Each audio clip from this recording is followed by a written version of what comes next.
Dear students, welcome to Learning Management System of GCU Lahore. Dear students, आज हमारा जो topic है FSC part 2 chapter number 11 alcohol, phenols and ether में से है, जिसमें हम डिस्कस करेंगे introduction of alcohols, nomenclature of alcohols और देन प्रेपरेशन ऑफ अल्कोहल्स। तो सबसे पहले अल्कोहल्स। ये स्टूडेंट्स, ये जो अल्कोहल्स, फिनोल्स, ईथर हैं, these are considered the derivatives of water. Water में ऑक्सीजन अटैच होता है दो हाइड्रोजन एटम से। अगर हम इसका एक हाइड्रोजन रिप्लेस कर दें अल्काइल ग्रुप से तो अल्कोहल, अगर फिनाइल से हाइड्रोजन रिप्लेस कर दें तो ये फिनोल, और अगर दोनों हाइड्रोजन रिप्लेस कर दें अल्काइल या फिनाइल से तो हम इसको ईथर कहते हैं। तो ये alcohols, phenols, ethers are considered as derivatives of water. Alcohols क्या हैं? Alcohols are the hydroxy derivative of alkanes. अगर हम अल्केन का हाइड्रोजन रिप्लेस कर दें विद हाइड्रोक्सिल ग्रुप तो ये अल्कोहल्स बन जाती हैं। हम सिंपली इनको कहते हैं these are the hydroxy derivatives of alkanes. इनका जनरल फार्मूला CnH2n+1OH मींस ये अल्काइल अल्कोहल है। अगर आप फर्स्ट पार्ट देखें CnH2n+1 तो ये अल्काइल है, तो अल्काइल के साथ हमने OH लगा दिया तो ये बन गई अल्काइल अल्कोहल। जैसे हम अल्केन का जब हाइड्रोजन निकालते हैं, जब अल्केन का हाइड्रोजन निकलता है तो अल्काइल बनता है, और हम हाइड्रोजन निकाल के OH लगा देते हैं तो अल्कोहल बन जाती है। तो ये फार्मूला, अल्केन का फार्मूला क्या होता है? CnH2n+2। 2 में से हमने एक हाइड्रोजन निकाला, अल्काइल बनाया, और अल्काइल बना के उसके साथ OH लगा दिया उस हाइड्रोजन की जगह पर, तो ये हमारे पास अल्काइल अल्कोहल बन जाएगी। अगर हम इनकी क्लासिफिकेशन देखें तो on the basis of number of hydroxyl groups, पहली क्लासिफिकेशन है कि इसमें हाइड्रोक्सिल ग्रुप कितने हैं। तो ये मोनोहाइड्रिक अल्कोहल अगर एक हाइड्रोक्सिल ग्रुप होगा, डाईहाइड्रिक अल्कोहल 2 हाइड्रोक्सिल ग्रुप होंगे, ट्राईहाइड्रिक अल्कोहल 3 हाइड्रोक्सिल ग्रुप होंगे, पॉलीहाइड्रिक अल्कोहल अगर ज्यादा हाइड्रोक्सिल ग्रुप आ जाए, पॉली मींस मैनी। अगर हम इसमें एग्जांपल्स देख लें तो first one is methyl alcohol, second one is ethyl alcohol. दोनों में एक एक हाइड्रोक्सिल ग्रुप है तो इसका मतलब है these are monohydric alcohols. Dihydric alcohols अगर किसी में 2 हाइड्रोक्सिल ग्रुप हों, जैसा कि ये ग्लाइकोल है 1,2-डाईहाइड्रोक्सी ईथेन, और अगर ज्यादा हाइड्रोक्सिल ग्रुप आ जाए जैसा कि ग्लिसरॉल है जिसमें 1, 2, 3 तीनों कार्बन पे एक एक हाइड्रोक्सिल ग्रुप लगा है, 1, 2, 3 ट्राईहाइड्रोक्सी प्रोपेन, या प्रोपेन 1, 2, 3 ट्रायोल, तो ये हमारे पास ट्राईहाइड्रिक अल्कोहल बन जाएगी। अगर आप ग्लूकोज वगैरह को देखें, फ्रुक्टोज है तो उनमें बहुत ज्यादा हाइड्रोक्सिल ग्रुप होते हैं, सुक्रोज है तो उनको हम पॉलीहाइड्रिक अल्कोहल्स कहते हैं। नेक्स्ट है classification of monohydric. Monohydric alcohol primary, secondary, tertiary alcohol हो सकती हैं। प्राइमरी अल्कोहल अगर OH ग्रुप प्राइमरी कार्बन से अटैच हो, सेकेंडरी अल्कोहल अगर OH ग्रुप सेकेंडरी कार्बन से अटैच हो, और टर्शियरी अल्कोहल अगर OH ग्रुप टर्शियरी कार्बन से अटैच हो। प्राइमरी कार्बन कौन सा होता है? ऐसा कार्बन जो एक ही कार्बन से अटैच हो उसको प्राइमरी कार्बन कहते हैं। सेकेंडरी ऐसा कार्बन जो 2 कार्बन से अटैच हो, और टर्शियरी ऐसा कार्बन जो 3 कार्बन से अटैच हो।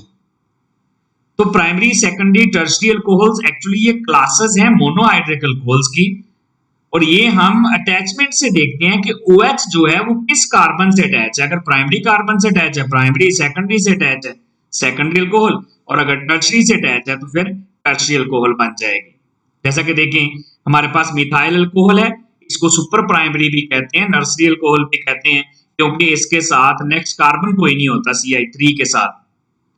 इथाइल अल्कोहल में देखें OH प्राइमरी कार्बन से अटैच है, क्योंकि OH जिस कार्बन से अटैच है वो एक कार्बन से अटैच है, वो प्राइमरी कार्बन है। या हम सिंपली यूं लिख सकते हैं कि OH जो है जिस कार्बन से अटैच है उस पर 2 हाइड्रोजन हो तो ये प्राइमरी अल्कोहल होती है। ये एक एक्सेप्शन है मिथाइल अल्कोहल की जिसको हम सुपर प्राइमरी भी बोलते हैं। इसी तरह आइसोप्रोपाइल अल्कोहल को देखें, इसमें OH जिस कार्बन से जुड़ा हुआ है वो आगे 2 कार्बन से जुड़ा है, तो इसका मतलब है अगर हम अटैचमेंट देखें तो सेकेंडरी कार्बन से अटैच है OH, तो ये सेकेंडरी अल्कोहल है। इसका मतलब है OH जिस कार्बन से अटैच है उस पर एक हाइड्रोजन हो तो सेकेंडरी अल्कोहल होती है। और टर्शियरी अल्कोहल, OH जिस कार्बन से अटैच है वो 3 कार्बन से अटैच हो या उस पर कोई हाइड्रोजन ना हो। अगर कार्बन 3 कार्बन से अटैच हो तो वो टर्शियरी कार्बन होता है, और टर्शियरी कार्बन के साथ OH लगा हुआ है तो टर्शियरी अल्कोहल बन जाएगी। तो इस तरह मोनोहाइड्रिक अल्कोहल अगर हम OH की अटैचमेंट देखें तो ये प्राइमरी, सेकेंडरी और टर्शियरी अल्कोहल्स होती हैं। नेक्स्ट है नोमेनक्लेचर, दो तरह का होगा, कॉमन या ट्रिवियल नेम्स और IUPAC नेम्स। सबसे पहले कॉमन नेम्स। कॉमन नेम्स हम अल्काइल ग्रुप की बेस पे, जैसे CH3 मिथाइल है, साथ OH है, methyl alcohol hydroxy derivative of alkane है। हमने अल्केन का हाइड्रोजन निकाला, अल्काइल बना, मिथाइल मीथेन का हाइड्रोजन निकाला, साथ alcohol, C2H5 ethyl alcohol, benzyl alcohol. और बाद दफा कॉमन नेम्स के साथ प्राइमरी, सेकेंडरी, इस तरह के टर्शरी के वर्ड भी यूज कर सकते हैं। जैसे ये वाली अल्कोहल हमारे पास OH टर्शरी कार्बन से अटैच है तो हम कह सकते हैं दिस इज टर्शरी, क्योंकि 4 कार्बन है तो हम कहेंगे टर्शरी ब्यूटाइल अल्कोहल। और इसी तरह अगर आइसोप्रोपाइल, आइसो वाला ग्रुप हो, आइसो ग्रुप कौन सा होता है? आइसो ग्रुप होता है CH के साथ 2 मिथाइल ग्रुप लगे हों।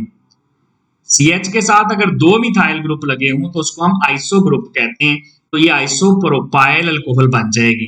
याद रखिएगा जो कॉमन नेम्स होते हैं उनमें हम normal, iso, neo, primary, secondary, tertiary, alpha, beta, gamma, ortho, meta, para जैसे वर्ड यूज करते हैं। जबकि जो IUPAC नोमेनक्लेचर होता है उसमें हम अरेबिक नंबरिंग यूज करते हैं। तो अगर हम IUPAC नोमेनक्लेचर देखें तो इसमें हम क्या करते हैं, हम जो अल्केन है, क्योंकि ये हाइड्रोक्सी डेरिवेटिव ऑफ अल्केन्स हैं, तो अल्केन का E हटाकर उसकी जगह OL लगा देते हैं, तो ये बन जाएगा एल्कानोल। एल्कानोल जैसे नोमेनक्लेचर हमने पहले क्लासेस में पढ़ा, अल्केन्स में, अल्कीन्स में, अल्काइन्स में, अल्काइल हैलाइड्स में, वैसे ही यहाँ पर भी सबसे पहले लॉन्गेस्ट कॉन्टिन्यूअस चेन देखनी है, और वो चेन जो होगी उसमें वो वाला कार्बन जरूर होना चाहिए जिसके साथ OH अटैच है। लॉन्ग चेन सिलेक्ट करें, लेकिन लॉन्ग चेन में वो वाला कार्बन जरूर आएगा जिसके साथ OH अटैच है, लॉन्गेस्ट कॉन्टिन्यूअस चेन। अब देखिए फर्स्ट वन CH3OH। अब देखिए इसमें एक ही कार्बन है, एक कार्बन वाली अल्केन मीथेन है, मीथेन का E हटाएं, OL लगा दें, मेथानोल। 3 कार्बन है, प्रोपेन, E हटाएं, OL लगा दें, प्रोपानोल। 5 कार्बन है, पेंटेन का E हटाएं, OL लगा दें, पेंटानोल बन जाएगा। तो इस तरह अल्केन का E हटा दें और OL लगा दें। अब जब कार्बन 2 से ज्यादा आ जाएं तो फिर अल्कोहल्स में पोजीशन आइसोमरिज्म भी होती है। हम OH की पोजीशन को भी मेंशन करते हैं और नंबरिंग ऊपर साइड उस साइड से देते हैं जिधर से OH ग्रुप करीब होता है। जैसा कि फर्स्ट वन में देखिए 1 ब्यूटानोल, टोटल 4 कार्बन है, OH प्राइमरी कार्बन से अटैच है, ये प्राइमरी अल्कोहल है।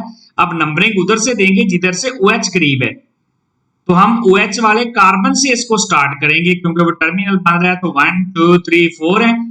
अब OH की पोजीशन कौन सी है? 1, 4 कार्बन है, ब्यूटेन, ब्यूटेन का E हटाएं, OL लगा दें, तो ये बन जाएगा 1 ब्यूटानोल। अगर हम सेकंड वाली एग्जांपल देखें तो इसमें भी टोटल 4 कार्बन है। अब नंबरिंग उस साइड से देंगे जिधर से OH करीब है, तो राइट साइड से नंबरिंग देंगे, OH सेकंड कार्बन कहेगा 1 2, तो ये आ जाएगा 2 ब्यूटानोल।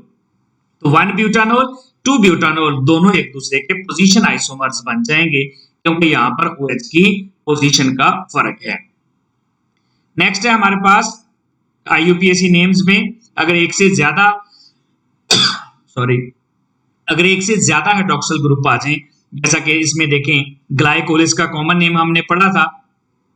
यहां पर 2 CH2 2 कार्बन है, हर कार्बन पे OH है, तो हम इसका नाम इस तरह से दोनों कार्बन की पहले पोजीशन बताएं, OH की पोजीशन बताएं 1 2, 2 कार्बन है, इथेन डायोल, 1 2 इथेन डायोल, या हम ऐसे भी कर सकते थे, पहले इथेन लिखते, इथेन 1 2 डायोल। 3 OH है, हर कार्बन पे एक एक है, 1 2 3, तीनों कार्बन पे OH मौजूद है, तो 1 2 3 प्रोपेन ट्रायोल, या प्रोपेन पहले लिख लें, प्रोपेन 1 2 3 ट्रायोल। तो इस तरह से अगर एक से ज्यादा OH ग्रुप आ जाए तो हम इस तरह से उसको नाम देंगे। नेक्स्ट है कि अगर जो अनसैचुरेटेड अल्कोहल्स हैं साथ डबल बॉन्ड भी आ जाए तो डबल बॉन्ड की पोजीशन भी बताएंगे और साथ OH की भी। OH यहाँ पर प्रेफर्ड फंक्शनल ग्रुप है, तो आप नंबरिंग उधर से करेंगे जिधर से OH करीब है, तो राइट साइड से नंबरिंग होगी। 1 2 पे डबल बॉन्ड है तो ये 2 ब्यूटीन 1 ओल, 2 ब्यूटीन 1 ओल, 2 शो कर रहा है कि डबल बॉन्ड 2 पे है, ब्यूटीन इन शो कर रहा है डबल बॉन्ड है, 1 ओल मींस ये अल्कोहल भी है, 2 ब्यूटीन 1 ओल। अगर hydroxyl group preferred functional group ना हो, यानी इससे भी ज्यादा प्रेफरेंस वाला फंक्शनल ग्रुप आ जाए, जैसा कि आपने चैप्टर नंबर 9 में एक सीनियरिटी ऑर्डर या प्रायोरिटी ऑर्डर पढ़ा हुआ है फंक्शनल ग्रुप्स का। जैसे यहाँ पर दो फंक्शनल ग्रुप है, पहले वाले एग्जांपल में लेफ्ट साइड पे एक COOH है और दूसरा OH है, तो यहाँ पर carboxylic group preferred functional group है, आप नंबरिंग कार्बोक्सिलिक ग्रुप से स्टार्ट करेंगे तो OH ग्रुप 2 पे चले जाएगा। कार्बोक्सिलिक ग्रुप वाला कार्बन 1 है, CH वाला 2 है और CI3 वाला 3 है, 1 2 3। तो अब हम हाइड्रोक्सिल ग्रुप को एज अ ब्रांच ट्रीट करेंगे, ये बन जाएगा 2 hydroxy propanoic acid, 2 hydroxy propa, 2 hydroxy hydroxyl group branch के तौर पे है, और कार्बोक्सिलिक ग्रुप है 3 कार्बन है, प्रोपेन एंड पे OIC एसिड लगा देते हैं E हटाकर, तो ये 2 hydroxy propanoic acid. Right side वाली एग्जांपल देखिए, इसमें 4 कार्बन है, 2 कार्बोक्सिलिक ग्रुप वाले हैं, 2 CH है, तो हम किसी एक कार्बोक्सिलिक ग्रुप से नंबरिंग स्टार्ट कर लेंगे, तो हाइड्रोक्सिल ग्रुप 2 और 3 पे आएगा, 2 3 डाइहाइड्रोक्सी। अब कार्बोक्सिलिक ग्रुप भी 2 हैं, 2 3 डाइहाइड्रोक्सी, फिर 4 कार्बन है ब्यूटेन, और उसके बाद 1 4 डाई OIC एसिड आ जाएगा। डाई OIC एसिड, अगर अल्कोहलिक ग्रुप ज्यादा हो तो diol triol, carboxylic acid group ज्यादा हो तो di OIC acid, tri OIC acid, इस तरह से नोमेनक्लेचर इसका बन जाएगा। अब है प्रेपरेशन, अल्कोहल्स की प्रेपरेशन। सबसे पहले है मेथनॉल की प्रेपरेशन, जो कि हम वुड से लेते हैं। Formerly it was obtained by the distillation of would, इसको वुड स्पिरिट भी कहते हैं, और फिर इसको कमर्शियल स्केल पे हम वाटर गैस से बनाते हैं। वाटर गैस क्या है? Water gas actually carbon monoxide और हाइड्रोजन गैस का मिक्सचर है। क्यों कहते हैं वाटर गैस? क्योंकि ये वाटर से बनती है, जब स्टीम को कोक के ऊपर से पास करवाते हैं, यानी कार्बन प्लस स्टीम, तो कार्बन मोनोऑक्साइड और हाइड्रोजन गैस बन जाएगी वाटर गैस। तो कार्बन मोनोऑक्साइड और हाइड्रोजन गैस को जब मिक्स करते हैं तो मिथाइल अल्कोहल बन जाता है in the presence of zinc oxide and chromium oxide. ये कैटालिस्ट है, 450 डिग्री सेंटीग्रेड टेम्परेचर है और 200 ATM प्रेशर है। यहाँ पर एक बड़ी इंटरेस्टिंग बात, ये जो कार्बन मोनोऑक्साइड और हाइड्रोजन गैस है, दीज आर इनऑर्गेनिक मॉलिक्यूल, और जो मिथाइल अल्कोहल है वो ऑर्गेनिक मॉलिक्यूल है। तो हमने इनऑर्गेनिक से ऑर्गेनिक मॉलिक्यूल प्रिपेयर कर लिया है। अगर हम इसकी फ्लो शीट डायग्राम देखें, सबसे पहले लेफ्ट साइड पे देखें, कार्बन मोनोऑक्साइड और हाइड्रोजन गैस है। सबसे पहले इनको प्योर करते हैं गैस प्योरीफायर में, उसके बाद कंप्रेसर में भेज के प्रेशर अप्लाई करते हैं 200 ATM। 200 ATM प्रेशर अप्लाई करने के बाद इनको कैटालिटिक पावर में भेजते हैं, यहाँ पर जिंक ऑक्साइड और क्रोमियम ऑक्साइड है, प्लस यहाँ पे हीट करते हैं 450 डिग्री सेंटीग्रेड पर, तो हमारे पास बन जाता है कार्बन मोनोऑक्साइड और हाइड्रोजन गैस से मेथनॉल। उसके बाद मेथनॉल के वेपर्स को कंडेंसर में भेजते हैं, वो कंडेंस करके इसको लिक्विड में चेंज कर देता है, तो ये लिक्विड हम सेपरेट कर लेते हैं। अब कार्बन मोनोऑक्साइड और हाइड्रोजन गैस जो होते हैं कंडेंसर में ये लिक्विफाइड नहीं होते हैं, तो ये अनरिएक्टेड गैसेस को रीसर्कुलेट कर लिया जाता है पंप के जरिए वापस कंप्रेसर में, और इस तरह उनको दोबारा कैटालिटिक पावर में से पास करवाया जाता है। ये है कमर्शियल प्रेपरेशन या industrial preparation of methanol. Next है commercial preparation of ethanol. Ethanol जो है ये हम फर्मेंटेशन से बनाते हैं। फर्मेंटेशन ऐसा प्रोसेस है जो माइक्रो ऑर्गेनिजम्स की मौजूदगी में होता है। माइक्रो ऑर्गेनिजम्स एंजाइम सिक्रिएट करती हैं जो कि ग्लूकोज को, शुगर्स को अल्कोहल में चेंज करती हैं। फर्मेंटेशन के लिए प्रॉपर डाइल्यूशन होना, सॉल्यूशन डाइल्यूट होना चाहिए, क्योंकि एंजाइम कंसंट्रेशन सेंसिटिव होते हैं। अगर जो कंसंट्रेशन ज्यादा होगी तो माइक्रो ऑर्गेनिज्म जो है वो प्रॉपर एंजाइम सिक्रीट नहीं कर पाएंगी, तो सोल्यूशन डाइल्यूट होने चाहिए, क्योंकि माइक्रो ऑर्गेनिज्म में जिन्हें रिलीज करने एंजाइम होते हैं कंसंट्रेशन सेंसिटिव, वो डीनेचर हो जाएंगे। प्रॉपर एरेशन होनी चाहिए और फिर कोई प्रिजर्वेटिव नहीं ऐड होना चाहिए, क्योंकि प्रिजर्वेटिव जो है वो माइक्रो ऑर्गेनिज्म को अफेक्ट कर सकते हैं। तो हम इंडस्ट्रियल प्रेपरेशन इसकी करते हैं मोलेसेस से। यहाँ पर मोलेसेस में एक और ऐसा आएगा, मोलेसेस में सुक्रोज होता है। मोलेसेस क्या है? Molasses concentrated sugar cane juice है, जो शुगर केन जूस है जहां से सुक्रोज क्रिस्टलाइज कर लिया जाता है और जो बाकी बचता है मटेरियल उसको हम मोलेसेस कहते हैं। यानी शुगर केन जूस से सुक्रोज की हम क्रिस्टलाइजेशन कर लेते हैं, तो जो बाकी रेजिड्यू बचेगा मोलेसेस, स्टिल उसमें सुक्रोज मौजूद होती है। तो सुक्रोज प्लस उसमें हम माइक्रो ऑर्गेनिज्म यानी यीस्ट ऐड करते हैं। यीस्ट से एंजाइम रिलीज होता है इन्वर्टेज, सुक्रोज का हो जाता है हाइड्रोलिसिस और उस हाइड्रोलिसिस से हमारे पास ग्लूकोज और फ्रुक्टोज बनता है। अब जो ग्लूकोज है ये एल्डो शुगर है, फ्रुक्टोज कीटो शुगर है। जो एंजाइम होते हैं वो स्पेसिफिक होते हैं। नेक्स्ट स्टेप में जो जाइमेज एंजाइम है ये भी यीस्ट से आता है, ये ग्लूकोज को चेंज कर देता है एथानॉल और कार्बन डाइऑक्साइड में। तो इस तरह दो स्टेप में हमारे पास फर्मेंटेशन से एथानॉल बन गई है। पहले स्टेप में जो सुक्रोज है उसका हाइड्रोलिसिस करता है इन्वर्टेज या सुक्रेज और बन जाता है ग्लूकोज फ्रुक्टोज। ग्लूकोज और फ्रुक्टोज एक दूसरे के फंक्शनल ग्रुप आइसोमर्स हैं। ग्लूकोज में एल्डिहाइड और फ्रुक्टोज में कीटोन फंक्शनल ग्रुप होता है। और जो ग्लूकोज है वो in the presence of enzyme जाइमेज जो यीस्ट से आ रहा है, ग्लूकोज चेंज हो जाता है एथानॉल और कार्बन डाइऑक्साइड में। इसी तरह नेक्स्ट हम बना लेते हैं स्टार्च से। स्टार्च एक पॉलीसेकेराइड है। पॉलीसेकेराइड का जनरल फार्मूला होता है C6H10O5N, where N in thousands. यानी ये पॉलीसेकेराइड है, एक मैक्रो मॉलिक्यूल है, बहुत बड़ा मॉलिक्यूल है। यीस्ट से एंजाइम आता है डायास्टेस और इसका हाइड्रोलिसिस कर देता है। एंजाइम बड़े स्पेसिफिक होते हैं, डायास्टेस, माल्टेस, जाइमेज, सुक्रेज, ये हर मॉलिक्यूल के लिए एक स्पेसिफिक एंजाइम होता है। तो ये स्टार्च का हाइड्रोलिसिस करता है डायास्टेस और ये बना देता है माल्टोस। याद रखिएगा माल्टोस का और सुक्रोज का मॉलिक्यूलर फार्मूला सेम है। फर्क क्या है? माल्टोस में दोनों जो मोनोसेकेराइड हैं वो ग्लूकोज हैं, लेकिन सुक्रोज में एक मोनोसेकेराइड ग्लूकोज है और दूसरा फ्रुक्टोज है। माल्टोस में दोनों 6 मेंबर्ड रिंग्स होती हैं, जबकि सुक्रोज में एक 5 मेंबर्ड और एक जो रिंग होती है वो 6 मेंबर्ड होती है। दूसरे स्टेप में जो माल्टोस है इसका हाइड्रोलिसिस माल्टेस करेगा, ग्लूकोज बन गया और ग्लूकोज फिर जाइमेज इसको चेंज कर देगा एथानॉल और कार्बन डाइऑक्साइड में। अब इस प्रोसेस में जो हमारे पास अल्कोहल आती है वो अप टू 12% आती है और कभी भी 14% से एक्सीड नहीं करती, क्योंकि एंजाइम जो होते हैं वो कंसंट्रेशन सेंसिटिव होते हैं। अगर इससे ज्यादा कंसंट्रेशन होगी तो एंजाइम इनएक्टिव हो जाएंगे। अगर हमने परसेंटेज ज्यादा करनी है अल्कोहल की तो हम क्या करते हैं, इसकी फ्रैक्शनल डिस्टिलेशन करते हैं, जिससे हमें 95% अल्कोहल मिल जाती है, 100% अल्कोहल नहीं मिलती। इसको 95% को रेक्टिफाइड स्पिरिट कहते हैं।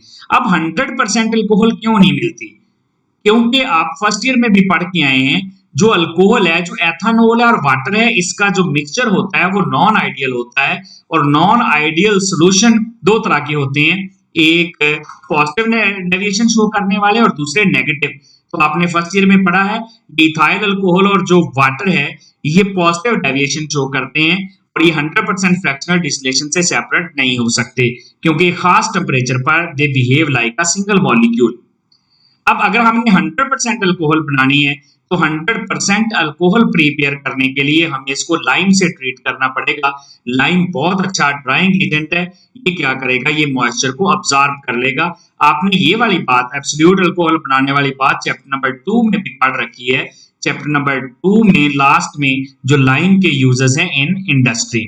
तो इस तरह से लाइम मॉइस्चर को अब्सॉर्ब कर लेगा और हमारे पास 100% अल्कोहल आ जाएगी। नेक्स्ट है डीनेचरिंग ऑफ अल्कोहल। अल्कोहल को हम अनफिट कर देते हैं फॉर ड्रिंकिंग, क्योंकि हम इस्लामिक कंट्री में रहते हैं, यहाँ पर ये लॉ नहीं है इसकी ड्रिंकिंग, इस्लाम भी इजाजत नहीं देता।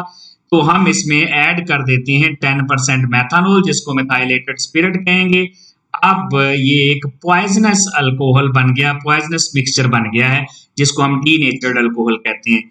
डीनेचर करने के लिए पायरिडीन या एसीटोन भी यूज हो सकता है, ये भी पॉइजनस होते हैं। लास्ट में है कि अल्कोहल की प्रेपरेशन के और कौन से तरीके हैं। चैप्टर नंबर 8 में हमने सल्फ्यूरिक एसिड की मौजूदगी में हाइड्रेशन करके अल्कीन्स प्रिपेयर की हुई हैं 2 स्टेप में। इसके अलावा ग्रिग्नार्ड रीजेंट से भी बन जाती हैं। जब ग्रिग्नार्ड रीजेंट एल्डिहाइड या कीटोन से रिएक्शन करता है तब भी अल्कोहल्स की प्रेपरेशन हो जाती है। ये था डियर स्टूडेंट्स हमारा आज का lecture. Thank you very much.